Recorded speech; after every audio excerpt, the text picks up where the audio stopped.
When I put together a Switch indie list, I do not just want safe picks everybody already repeats. I want games with personality, strong hooks, and that feeling where I instantly know I need them on my system. This list has story-heavy science fiction, stylish action, strange management ideas, and a few games that already feel like future favorites. If you have been looking for fresh indie games to load up on your Nintendo Switch, these are the 10 I would be talking about right now. Citizen Sleeper 2 is the kind of indie sequel that quietly grabs me and refuses to let go. I love how it mixes dice-driven tension with rich sci-fi writing, so every contract feels risky and personal. You are building a crew, stealing little victories, and trying to survive a world that never gives you comfort. That makes every decision hit harder, especially on Switch, where this style of thoughtful portable RPG just feels right. It is not loud or flashy, but the atmosphere, character writing, and constant pressure are seriously addictive. When I think about story-heavy indies that actually trust players, this one instantly earns a spot. If you want a smart game that values choices, mood, and survival over spectacle, this belongs here. For me, it is one of the easiest recommendations on this whole list, period.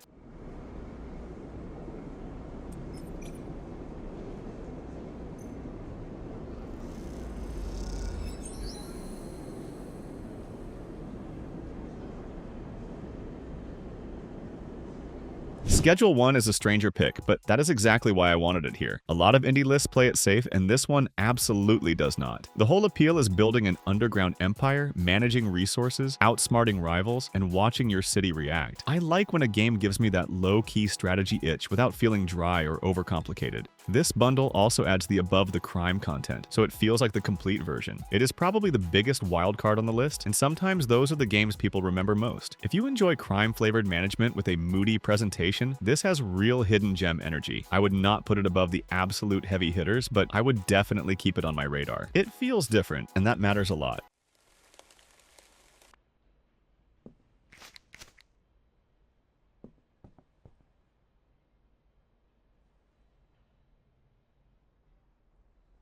Slime Heroes is one of those games that looks adorable first, then sneaks up with real depth. I am always into indies that mix charm with exploration, and this one absolutely understands that balance. You explore a whimsical world, hunt down secret passageways, clear puzzle dungeons, and build magic from gems. That gem system is the hook for me because it sounds flexible, playful, and great for experimenting. I also love that it can be a solo adventure or a fun, cooperative recommendation. Not every Switch indie needs to be dark, sad, or hyper difficult to stay memorable. Sometimes I just want something colorful that still gives me progression, secrets, and satisfying fights. That is exactly where Slime Heroes stands out, especially if you want something cozy and active. For me, it feels like comfort food with combat built in.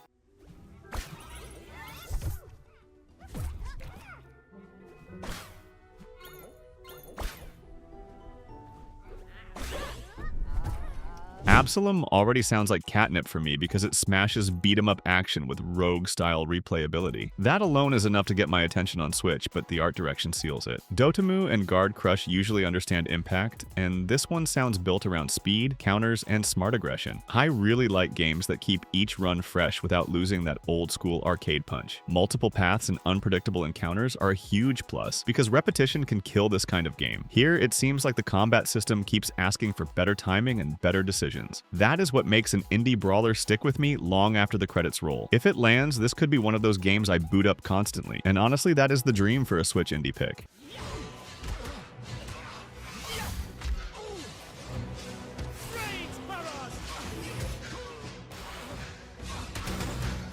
Peak The Adventure Begins feels like the sort of small indie I would randomly buy and then love. There is something instantly appealing about a mountain climb built around platforming, danger, and quiet discovery. I like that it sounds serene and challenging at the same time, because that contrast usually works. Steep cliffs, risky crossings, and tactical fights give it more edge than the soft presentation suggests. On Switch, games like this are perfect for short sessions, then somehow turn into hour-long detours. I can already picture myself saying one more climb and losing my entire evening. That is always a good sign for me, especially when the price is usually lower. If you like simple ideas executed well, this feels like a really easy recommendation. It could be small, but small does not mean forgettable on my Switch.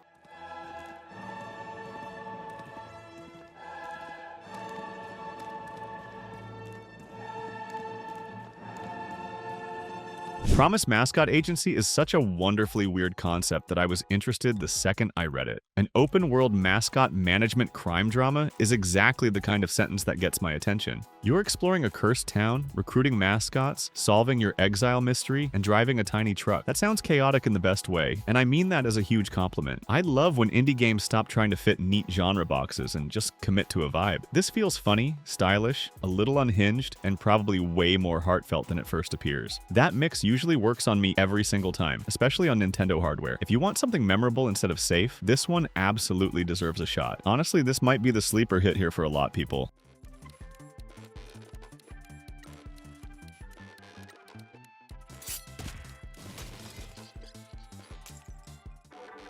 Ninja Gaiden. Ragebound is here for anyone who misses razor-sharp action and refuses to settle. The second I saw that the Blasphemous team was involved, I paid closer attention. That studio understands feel, and this game sounds built to mix classic speed with modern intensity. I like that it is side-scrolling again because that gives the combat a cleaner focus. On Switch, fast action games live or die by responsiveness, and this one seems confident there. It feels like a great fit for handheld sessions, score chasing, and repeat runs. More importantly, it does not sound trapped in nostalgia, which is what I want. I want old-school spirit with new ideas, not a museum piece. Ragebound looks like it understands that balance, and that alone makes it easy to recommend for Switch action fans like me too.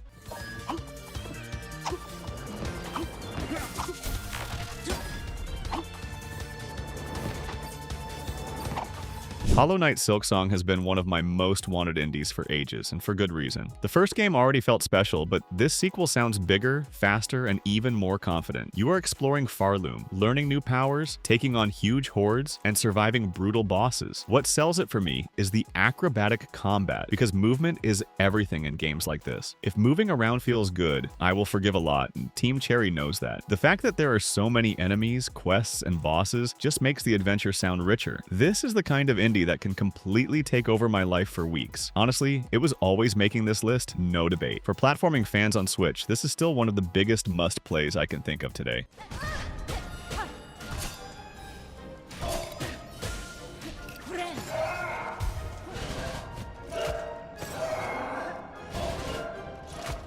Hades 2 had impossible expectations, and somehow it still looks like one of the strongest indies around. I loved the first game, so I was always going to pay attention here. But what really sells me is that this is not just more Hades. The witchcraft angle, the darker sorcery, and the fight against the Titan of Time give it fresh energy. Supergiant also rarely misses on art, music, combat feel, or character writing. That combination is why these runs get addictive, because every defeat still feels worth learning from. On Switch, a game like this is dangerous for my free time. I would say just one escape attempt, then suddenly the battery is gone. That is how you know an indie action game is doing everything right. For me, this is essential Switch material the minute it is available.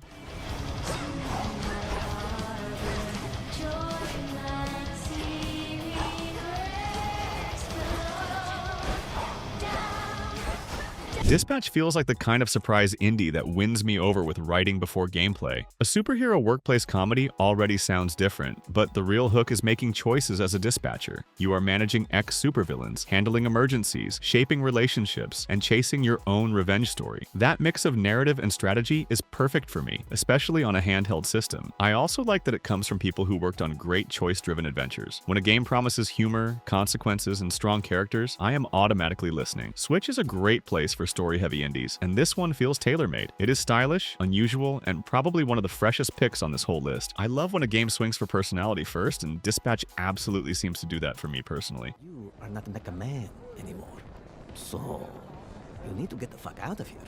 No, we can do this the easy way.